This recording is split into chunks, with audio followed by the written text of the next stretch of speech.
Hello and welcome friends, my name is Sitaram Patel और आप देख रहे हैं इंजीनियर्स टेक्निकल यूट्यूब चैनल। चलिए तो आज की वीडियो शुरू करते हैं। वीडियो शुरू करने से पहले अगर आपने मेरे चैनल को सब्सक्राइब नहीं किया है तो इस रेड कलर के सब्सक्राइब बटन पर क्लिक कर आप मेरे चैनल को सब्सक्राइब कर सकते हैं। साथ ही इस नन्ही छोटी सी बेल आइकन पर क्लिक करना मत भूलिए ताकि जब भी नई वीडियो मैं अपलोड करूँगा तो उसका नोटिफिकेशन आपको सबसे पहले मिलेगा और उसका लाभ आप सबसे पहले उठा पाएंगे। चलिए तो आज की वीडियो शुरू करते हैं। तो जैसा कि आप देख रहे हैं कि इंजीनियर्स टेक्निकल 4 to 7 ट्रैक्स में 1000 मेंबर जुड़ चुके हैं। तो उन सभी को हार्दिक बधाई और साथ साथ आज गणेश जी की प्रतिमा स्थापना दिवस है तो उसके लिए भी हार्दिक शुभकामनाएं। चलिए तो आज हम जिस टॉपिक पे बात करने वाले हैं उसका नाम है पॉलीमियल। ठीक है, पॉलीमियल। तो सबसे पहले अपन क्या करेंगे, इसी के बारे में जानेंगे। आज इस वीडियो में पूरा अपन पॉलीमियल या हिंदी में बहुपद के बारे में जानेंगे। चलिए तो मैं आपको फटाफट नेक्स्ट पेज की तरफ लेके चलता हूँ और कुछ इससे रिलेटेड थ्योरी को समझते हैं। चलिए देख लेते हैं। सबसे पहले देख लीजिए, ये है बहुपद। बहुपद को इंग्लिश में बोलते हैं पॉलीमियल। ठीक है, ये हो गया आपका पॉलीमियल। ठीक है, पॉलीमियल्स। तो सबसे पहले जान लेते हैं कि ऐसा बीजीय व्यंजक जिसमें चर राशियां केवल ऋणोत्तर गुणांक धनात्मक तथा शून्य घात के रूप में हों क्या कहलाते हैं, बहुपद कहलाते हैं। जैसे कि फलन, यहाँ पर देखिए ए की पावर क्या है, वहाँ पर जीरो है, फिर वन हो गई, उसके साथ क्या आ गई, एक्स आ गई। यानी कि इधर एक्स की पावर क्या थी, जीरो थी। उसके बाद एक्स टू का square plus N so on कहाँ तक जाएगा, एन तक जाएगा। यानी कि ए की पावर एन हो जाएगी और एक्स की पावर क्या हो जाएगी, एन हो जाएगी। तो इस टाइप से ये पूरी हो जाएंगी। और यहाँ पर देखिए A1 A2 A3 कहाँ तक है, AN तक। ये सभी क्या कैसी होंगी, वास्तविक संख्या। वास्तविक संख्याएं क्या मतलब, 1 2 3 4 5। उसके बाद क्या है, AN not equal to zero. AN not equal to क्या होगा, जीरो होगा। क्योंकि AN मतलब लास्ट वाला पद क्या हो जाएगा, कभी भी जीरो नहीं होगा, क्योंकि संख्याएं क्या हो रही हैं, बढ़ रही हैं, मतलब ये जीरो नहीं होगा। उसके बाद एन क्या है, ऋणोत्तर पूर्णांक है। एन जो है वो क्या है, ऋणोत्तर पूर्णांक है। ठीक है, सबसे पहले जान लीजिए कि फॉर एग्जाम्पल के लिए देखिए। सबसे पहले क्या है, 3x² माइनस 6x+10। ठीक है, इज इक्वल टू क्या हो गया आपके पास, 9x² प्लस एक्स √7 माइनस 3 आदि। ये सब क्या हो गए आपके बहुपद हो गए। यहाँ पे बराबर नहीं है, सीधा सीधा ये आपका क्वेश्चन है। ठीक है, ये सब क्या हो गए आपके बहुपद हो गए। आप देख लेते, चलिए मैं इसको फटाफट करता हूँ थोड़ा सा ऊपर और इसके बारे में इंटरेस्टिंग फैक्ट के बारे में जानते हैं। सबसे पहले यहाँ पर देखिए कि प्रत्येक पद। ठीक है, चलिए मैं इसको थोड़ा सा रेज कर देता हूँ तो आपको और क्लियर समझ में आ जाएगा। चलिए यहाँ पर देखिए, सबसे पहले तो क्या है कि नोट, प्रत्येक बहुपद में पदों की संख्या क्या होती है, निश्चित होती है, तथा प्रत्येक पद मतलब प्रत्येक बहुपद एक चर राशि पर निर्भर होता है। ठीक है, प्रत्येक बहुपद क्या होता है, एक चर राशि पर निर्भर होता है। तो सबसे पहले मान के चलिए क्या है कि यदि ए की power N not equal to क्या हो गया आपके पास, जीरो, तब एन को बहुपद की क्या कहते हैं, घात कहते हैं। और जब ए की power N not equal to क्या हो जाएगा, जीरो, तो क्या हो जाएगा, यही बहुपद की क्या कहलाएगी, घात कहलाएगी। तब इसे निम्न प्रकार से लिख सकते हैं। देखिए यहाँ पर लिख सकते हैं, degree X is equal to क्या हो जाएगा, एन। ठीक है, उसके बाद अपन जान लेते हैं कुछ मोस्ट इंपॉर्टेंट फैक्ट। चलिए तो मैं इसको फटाफट करता हूँ ऊपर और आपको और इंटरेस्टिंग फैक्ट के बारे में बताता हूँ। सबसे पहले तो यहाँ पर देख लीजिए, यहाँ पर लिखा है कि x बराबर a का मान निकालना। देखिए यहाँ पर आपके पास कोई भी एक बहुपद दिया होगा जो किसके फॉर्म में होगा, वो आपके f(x) के फॉर्म में होगा। तो यहाँ पर आपको क्या करना है, x के बराबर क्या रख देना है, a रख देना है। इसमें ज़्यादातर यही है। ठीक है, फॉर एग्जाम्पल के लिए यहाँ पर देखिए आपके पास f(x) क्या आएगी, 3x² प्लस 4x+2। तो ये आपके पास है। तो सबसे पहले क्या करना है, आपको ए के स्थान में कितने रखना है, ए के स्थान में आपको 2 रखना है। ठीक है, तो FA, ठीक है, ए के स्थान में क्या रख दिया, 2 रख दिया, तो F2 हो गया। ठीक है, यहाँ पर देखिए जहाँ जहाँ आपके पास x है वहाँ क्या रखना है, आपको 2 रखना है। तो इधर देखिए, इधर हो गया 3, एक्स के स्थान पर 2 का स्क्वायर प्लस 4 और ब्रैकेट में 2 आ जाएगा क्योंकि x है। उसके बाद +2, फिर इसके बाद सॉल्व किया तो देखिए 3 आपका सेम टू सेम रहा। उसके बाद 2 का स्क्वायर किया तो 4 हो गया, प्लस यहाँ पर 4 गुणा कितना हो गया, 2। ठीक है, 4 गुणा 2 हो गया और उसके बाद +2। इसके बाद इसको सॉल्व किया तो 12 + 8 + 2 के इक्वल टू कितना हो गया 22। 22 ही आपका क्या जाएगा राइट आंसर। यानी कि दिए गए बहुपद में x बराबर 2 रखने पर उसका मान कितना आ जाएगा 2 आ जाएगा। ठीक है, चलिए मैं आपको फटाफट ले चलता हूँ और ऊपर और इंटरेस्टिंग फैक्ट के बारे में जानते हैं। सबसे पहले तो देख लेते हैं गुणनखंड की विधियाँ। ठीक है, सबसे पहले गुणनखंड की विधियाँ कितने प्रकार की होती हैं 3 प्रकार की होती हैं। ठीक है, बहुपद या व्यंजकों को गुणनखंड ज्ञात करने के लिए निम्न विधियाँ होती हैं। फर्स्ट होती है साधारण गुणनखंड विधि, जो अपन बेसिकली करते आ रहे हैं। यहाँ पर देखिए, इस विधि में 2 या 2 से अधिक पदों में उभयनिष्ठ गुणनखंडों को इस प्रकार लेते हैं कि व्यंजक के गुणनखंडों के गुणनफल के रूप में लिखा जा सके। देखिए फॉर एग्जांपल के लिए यहाँ पर देखिए आपके पास ये दिया हुआ है, मैं एक्स और वाई के पदों में उभयनिष्ठ हैं, इसलिए देखिए इन दोनों में से एक्स और वाई का मतलब ये वाला जो पोर्शन है इसमें से एक्स और वाई के पद उभयनिष्ठ हैं, इसलिए इनमें से क्या ले लिया एक्स और वाई कॉमन ले लिया, तो अंदर क्या बचा आपके पास 4x - 3। अब देखिए एक्स एक्स कॉमा वाई और क्या हो जाएगा मतलब एक्स इंटू वाई और 4x - 3 दिए गए व्यंजक के क्या हो गए आपके गुणनखंड हो गए। ठीक है, ये हो गई साधारण गुणनखंड विधि। चलिए तो मैं इसको फटाफट आपको बताता हूँ और इंटरेस्टिंग फैक्ट, जैसे कि फॉर एग्जांपल के लिए अपन इसको करके देख लेते हैं। यहाँ पे क्या है कि यहाँ पे देखिए y² + 8zx, उसके बाद क्या आएगी 2xy - 4yz। ठीक है, तो आपके पास क्या दिया है चार विकल्प भी दिए हैं, इसके क्या निकालने हैं आपको गुणनखंड निकालने हैं। सबसे पहले तो क्या लिखिए, ये आपका सेम टू सेम ये लिखा ही हुआ है। उसके बाद क्या है कि y², तो क्या करेंगे y वाले पद को पहले लिख लेंगे, ये जरूरी नहीं है। यहाँ पे देखिए आप कुछ भी लिख सकते हैं। यहाँ पे देखिए इसको क्या लिख लिया आपने पहले लिख लिया, तो y² सेम टू सेम, उसके बाद -2xy + 8x आपके पास सेम कहते हैं वो मतलब सेम टू सेम है। उसके बाद लास्ट वाला पद लिख लिया कितना 4yz। उसके बाद देख लेते हैं इन दोनों में से क्या कॉमन निकाल लिया, इन दोनों में से निकाल लिया y कॉमन, तो इस प्रकार से आ जाएगा y कॉमन लेंगे ब्रैकेट में बचेगा y - 2x, यहाँ से y कॉमन आ जाए। उसके बाद इन दोनों में से कितना निकाल लिया -4z कॉमन निकालोगे तो इधर से बचेगा y, इधर -2x। फिर इन दोनों मतलब इन दोनों में से क्या कॉमन निकाल लिया, इन दोनों में से निकाल लिया आपके पास y - 2z कॉमन निकाल लिया। y - 2z आपने क्या निकाल लिया कॉमन निकाल लिया, तो अंदर क्या बचेगा यहाँ से बचेगा आपके पास y। ठीक है, यहाँ से बचेगा आपके पास y, यहाँ से बचेगा -4z। तो इस प्रकार से ये गुणनखंड विधि है।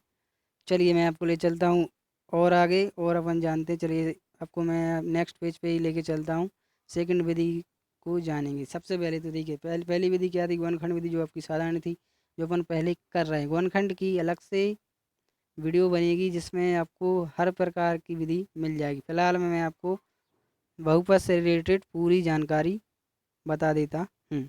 चलिए इसको देख लेते हैं। यहाँ पर देखिए बीजगणित अनुसंज्ञाओं के प्रयोग से मतलब कि सूत्रों का प्रयोग करके भी किसी बहुपद के गुणनखंड आप आसानी से निकाल सकते हैं। ठीक है, तो सबसे पहले क्या a + b का होल स्क्वायर, इसको आप चाहें तो स्क्रीनशॉट लेके इसको अपने फ़ोन में सेव कर सकते हैं। ठीक है, तो इन सभी सूत्रों को आपको क्या करना पड़ेगा याद करना पड़ेगा। चलिए तो मैं आपको एक क्वेश्चन करके बताता हूँ, जिसमें यहाँ पर देखिए ये कुछ आपके बेसिक सूत्र हैं। चाहें तो आप वीडियो पॉज करके इसका क्या ले सकते हैं स्क्रीनशॉट ले सकते हैं या आपके पास होंगे। ठीक है, चलिए मैं इसको और ऊपर लेके चलता हूँ और आपको एक उदाहरण करके बताता हूँ। ये बहुत सारे सूत्र हैं, इनको आपको लिख लेना है। चलिए फॉर एग्जांपल के लिए यहाँ पर आप देख सकते हैं। यहाँ पर देखिए यहाँ पर क्वेश्चन है आपके पास x²। ठीक है, x² + 10x प्लस कितना है 25 है। ठीक है 25, इसके क्या निकालना है आपको गुणनखंड निकालना है। तो सबसे पहले तो क्या करेंगे, आपके पास एक सूत्र होता है a²। यहाँ पर देखिए a² प्लस का 2ab + b²। ठीक है, बराबर क्या होता है आपका a + b का होल स्क्वायर होता है। तो यहाँ पर देखिए यहाँ भी आपने सेम ही किया है। अब एक स्थान पर ये है, अब जो यहाँ पर 10x थे उसको क्या कर दिया तोड़ के लिख दिया 2x × 5 कर दिया, और 25 को क्या लिख दिया 5 का स्क्वायर लिख दिया। तो ये इस टाइप से सीधा क्या बन गया आपकी सरसमीका बन गई, तो सरसमीका के फॉर्म में लिखा गया। ठीक है, अब जानते हैं शेषफल प्रमेय। शेषफल प्रमेय के लिए जानते हैं कि यदि मतलब px कोई क्या हो गया बहुपद है, उसका घातांक यानी कि px का जो घातांक है वो क्या आगे मतलब ग्रेटर देन इक्वल टू क्या होगा 1, यानी कि 1 से क्या हो जाएगा बड़ा हो जाएगा, तब a एक वास्तविक संख्या होगी। तब यदि यहाँ पर देखिए, तब यदि पी एक्स में एक्स माइनस ए मतलब एक्स माइनस ए से भाग दिया जाए पर तो शेष फल पी ए प्राप्त होता है। ठीक है, इसको देख लेते हैं। अपन चलते हैं नेक्स्ट पेज पे और इंटरेस्टिंग फैक्ट के बारे में समझते हैं। सबसे पहले तो क्या करना है, इसमें कुछ नोट्स को ध्यान में रखना है कि इसमें होता क्या है एक्चुअल में। देखिए, सबसे पहले तो देखिए एफ एक्स है, उसके बाद अगर एक्स प्लस ए है, ठीक है, तो आप जो एफ एक्स मतलब आप जो बहुपद में इसका मान रखोगे वो क्या रख दोगे, माइनस ए। अगर प्लस है तो यहाँ पर देखिए, इधर आपके पास प्लस कितना है, एक्स प्लस ए है, तो बहुपद में आपको मान क्या रखना है, माइनस ए। वो कैसे रखना है वो मैं आपको बता देता हूँ। जैसे मान के चलिए, यहीं देख लेते हैं, एक्स प्लस ए है बराबर क्या लेंगे, आपको जीरो, ये कहलाते हैं इसके शून्य। एक्स का मान निकालोगे तो कितना आ जाएगा, माइनस का ए। इस प्रकार से रखा जाएगा। ठीक है, और सेम टू सेम क्या है कि यहाँ पर देखिए, यदि एफ एक्स को क्या लगना है, ए एक्स प्लस बी के से भाग देंगे तो शेष फल में क्या रखेंगे, तो इसके लिए भी देख लेते हैं। मतलब इधर देखिए, इधर आपके पास ए एक्स प्लस बी को क्या रखना है, आपको जीरो के बराबर रखना है। इसके बाद क्या करना है, यहाँ पे देखिए बी का पक्षांतर हो जाएगा, तो इधर हो जाएगा आपका ए एक्स बराबर कितना हो जाएगा, माइनस का बी। यहाँ से आपको एक्स का मान निकालना है, तो इधर हो जाएगा माइनस का बी अपॉन कितना हो जाएगा, ए। तो समीकरण में जो आप मतलब बहुपद में जो मान रखोगे वो क्या रखोगे, माइनस बी अपॉन ए। ठीक है, प्राप्त होगा। ठीक है, इस प्रकार से चलिए अपन एक आध क्वेश्चन करके देख लेते हैं। चलिए मैं आपको ले चलता हूँ उदाहरण की तरफ। चलिए इसको मैं थोड़ा सा रेस कर देता हूँ। चलिए अब देखते हैं, ये है आपका उदाहरण। इसको फटाफट समझने की कोशिश करेंगे। देखिए आपके पास पी एक्स यानी कि एक बहुपद दिया हुआ है, एक्स की मतलब एक्स क्यू माइनस 7x+4। ठीक है, को आपको क्या करना है, एक्स माइनस 1, x+2 और 2x+1 से क्या करना है, भाग देना है। इसमें क्या है, या तो आप भाग दे के देख लो, या फिर इसमें क्या लगा दो, शेषफल प्रमेय। ठीक है, और अगर इसमें क्या लगानी है आपको, शेषफल प्रमेय, तो आपके पास देखिए पी एक्स बराबर यहाँ पर दिया हुआ है। ठीक है, यहाँ सबसे पहले क्या रखना है, एक्स माइनस 1 बराबर आप जीरो रखोगे तो एक्स का मान कितना आ जाएगा, 1 आ जाएगा। तो जहाँ जहाँ आपके पास एक्स है उसके स्थान में क्या रख दोगे, 1। तो यहाँ पर देखिए एक्स के स्थान में रख दिया तो एफ 1 हो गया बराबर क्या हो जाएगा, यहाँ क्यू है तो एक का क्यू -7 है आपका, सेम टू सेम आ गया। उसके बाद एक्स के स्थान पर एक रख दिया, उसके बाद प्लस का 4 टाइम टू टाइम। ठीक है, उसके बाद एक का क्यू किया, यहाँ पर देखिए एक का क्यू करोगे तो एक ही आएगा, और 7 एकम 7 प्लस का 4। ठीक है, इसके बाद क्या कर दिया, प्लस प्लस के जोड़ दिए और सात सात में से घटा दिए, मतलब 4 और 1 5 हो गया, 5 में से 7 घटाया तो कितना बचा आपके पास, -2। इसके बाद सेम टू सेम करना है। सेम टू सेम कैसे करना है, अब आपको क्या रखना है, x+2 बराबर जीरो लेंगे। जब x+2 बराबर जीरो लेंगे तो ये x बराबर कितना आ जाएगा, -2। अब देखिए जो आपके पास जो बहुपद है उसमें आपको क्या करना है, x के स्थान में क्या रखना है, -2। सबसे पहले तो यहाँ रख दिया, यहाँ रख दिया। ठीक है, अब देखिए यहाँ पर -8 कैसे आया, क्योंकि -2 का क्या कर दिया है, 3 बार, -2 का 3 बार गुणा करोगे तो माइनस का 8 आ जाएगा। ठीक है, तो माइनस का 8 आ गया, प्लस का देखिए इधर माइनस है, इधर माइनस, माइनस का इंटू माइनस में किया तो प्लस हो गया, और 7 दूनी कितना हो गया, 14, 14 प्लस 4। ठीक है, 14 प्लस 4 हो गया 18, 18 में से क्या हो गया, 8 घट गया तो कितना बचा आपके पास, 10। तो ये इसका शेषफल आ गया। ठीक है, अब क्या रखना है आपको, तीसरा वाला देख लेंगे, उसमें क्या आ गया आपको, 2x+1 बराबर जीरो लेंगे, तो देखिए यहाँ पर लेंगे अपन 2x+1 बराबर क्या ले लिया आपने, जीरो ले लिया। तो इधर देखिए 2x सेम टू सेम आ जाएगा, और एक का पक्षांतर तो माइनस का हो जाएगा। इसके बाद एक्स का मान निकालो कितना आ जाएगा, -1/2। तो आप क्या करेंगे, एक्स के स्थान में कितना रखेंगे, -1/2। ठीक है, तो एफ -1/2, और इधर रख दिया -1/2 का क्यू -7, और ब्रैकेट में कितना आ जाएगा, -1/2 को क्या कर दिया, सॉल्व कर दिया, मतलब -1/2 प्लस का 4। इसके बाद इसको आपको सॉल्व करना है। इसके बाद यहाँ करोगे तो इधर आ जाएगा आपके पास -8। ठीक है, इधर हो जाएगा माइनस इंटू माइनस प्लस हो जाएगा, और इधर प्लस के कितने हो जाएंगे, 7/2। 7 बटे कितना आ जाएगा, इधर 2 आ जाएगा।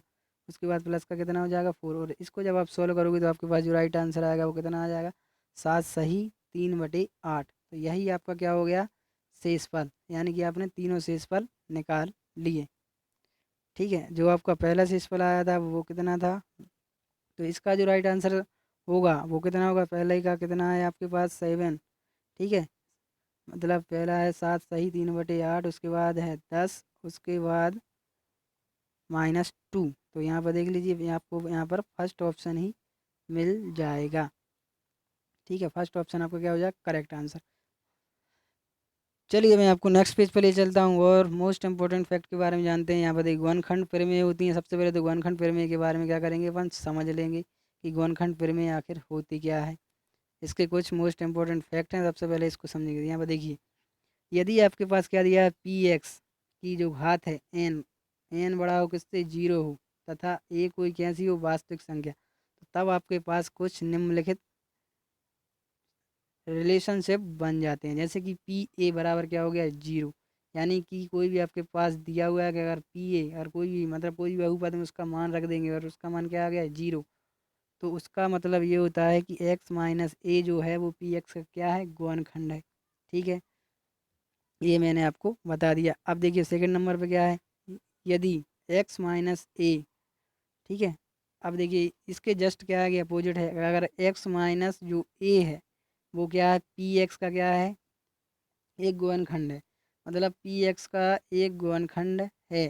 ठीक है, एक गुणनखंड है, तो जो पी ए बराबर क्या हो जाएगा, 0। मतलब जी जो एक्स बराबर आप क्या रखोगे, ए रखोगे, तो उसका मान क्या आ जाएगा, 0 आ जाएगा। तो ये कुछ बेसिक रूल्स होते हैं। सबसे पहले तो देख लीजिए, ये अपन पहले ही जान चुके हैं। नोट में क्या करना है, अगर यहाँ आप एफ मतलब एक्स के स्थान पर -a रखोगे तो इधर कितना हो जाएगा, प्लस हो जाएगा। ठीक है, जो आपका गुणनखंड होगा वो क्या कैसे में होगा, प्लस में होगा। एफ एक्स का एक गुणनखंड होगा। और इसके बाद सेम टू सेम अगर आप माइनस का रखोगे तो क्या हो जाएगा, उधर जाके प्लस हो जाएगा। तो सेम टू सेम।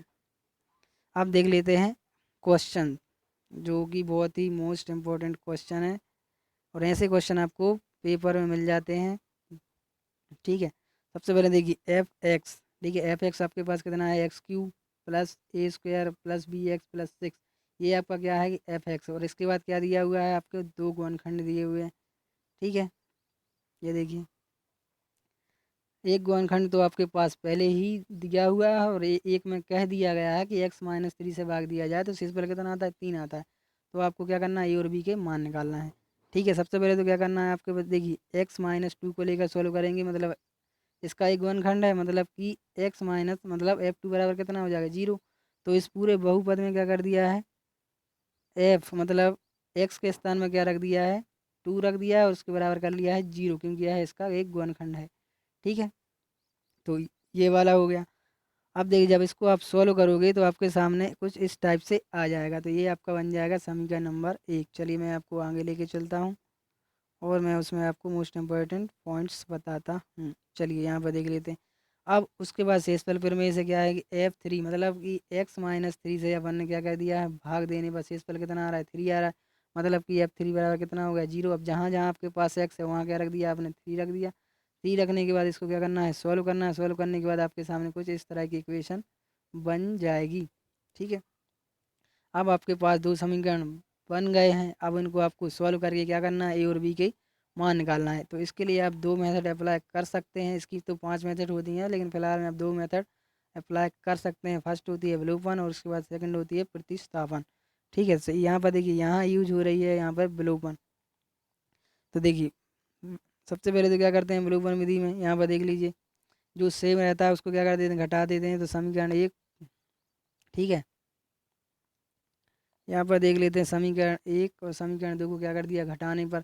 और जब आप घटाएंगे तो ये आपका समीकरण नंबर 1 हो गया और ये आपका समीकरण नंबर 2 हो गया। उसके बाद साइन चेंज होगी, इधर मान के चलिए प्लस है तो नीचे क्या हो गया, माइनस। इधर प्लस है तो इधर क्या हो गया, माइनस। ठीक, इधर भी माइनस हो गया और इधर देखिए माइनस के 10 हैं तो इधर प्लस प्लस हो जाएगा। इसके बाद घटाया तो बी वाला पोर्शन पूरा चला जाएगा। और इसके बाद देखिए 3 में से 2 चले जाएंगे तो क्या बचेगा आपके पास, माइनस ए बचेगा। और 10 में से 7 चले गए तो प्लस के 3 बचेंगे। इसके बाद ए बराबर कितना आ गया आपके पास, -3। फिर क्या कर दिया इसमें, समीकरण 1 में क्या कर दिया, ए का मान रख दिया। समीकरण 1 में ए का मान रखने पर जो यहाँ पर देखिए ए का जो अपन ने मान रख दिया, तो यहाँ पर देखिए बी बराबर कितना आ गया है, बी बराबर आ जाएगा आपके पास मान। अतः आपके पास ए और बी के मान आ गए। ए बराबर आपके पास कितना आ गया, -3 आ गया। उसके बाद बी बराबर कितना आ गया, -1। ठीक है। तो इस प्रकार से आपने ए और बी के वैल्यू फाइंड कर ली। ठीक है, इसके बहुत सारे क्वेश्चन बचते हैं। जैसे कि मान के चलिए मैं आपको नेक्स्ट पेज पे ले चलता हूँ और थोड़ा सा और डिस्क्राइब करता हूँ। चलिए अब देख लेते हैं। जैसे कि मान के चलिए आपके पास कोई भी पी एक्स है। ठीक है, पी एक्स मान के चलिए आपके पास एक्स स्क्वायर प्लस 2x+1 है। ठीक है, इसमें है अगर आपको कह दिया जाए कि यहाँ देखिए, यहाँ आपको निकालना है x+2 सही शेषफल निकालना। जब x+2 से आप शेषफल निकालोगे तो इधर देख लीजिए x+2 बराबर क्या रखोगे 0, तो x बराबर कितना हो जाएगा -2। अब जहाँ जहाँ आपके पास x है वहाँ क्या रख दोगे -2, तो इधर हो जाएगा, इधर भी -2 हो जाएगा बराबर, इधर -2 का क्या हो जाएगा स्क्वायर हो जाएगा, प्लस इधर देखिए इधर 2 और इधर क्या हो जाएगा -2x के स्थान में, इसके बाद क्या हो जाएगा +1। इसको जब सॉल्व करोगे तो -2 का स्क्वायर कितना हो जाएगा 4 हो जाएगा, 2 गुणा 2 कितना हो जाएगा 4 हो जाएगा, उसके बाद +1 सेम टू सेम। उसके बाद क्या करोगे ये घट जाएंगे तो क्या बचेगा आपके पास 1, 1 क्या हो जाएगा आपका शेषफल। तो इस प्रकार से आपको बहुपद को सॉल्व करना है। चलिए तो आज के लिए बस इतना ही। अगर आपको मेरी वीडियो पसंद आई है तो उसे लाइक कीजिए, शेयर कीजिए, कमेंट कीजिए और चैनल को सब्सक्राइब करना मत भूलिए, ताकि जब भी नई वीडियो मैं अपलोड करूँ तो उसका नोटिफिकेशन आपको सबसे पहले मिले और उसका लाभ आप सबसे पहले उठा पाएँ। और आप लोगों से मेरी रिक्वेस्ट है कि इस वीडियो को मैक्सिमम 5 फ्रेंड्स के साथ शेयर करने की कोशिश करें, ताकि हमारी फैमिली में बहुत से मेंबर जुड़ चुके हैं। ठीक है, चलिए तब तक के लिए जय हिंद, जय भारत, वंदे मातरम।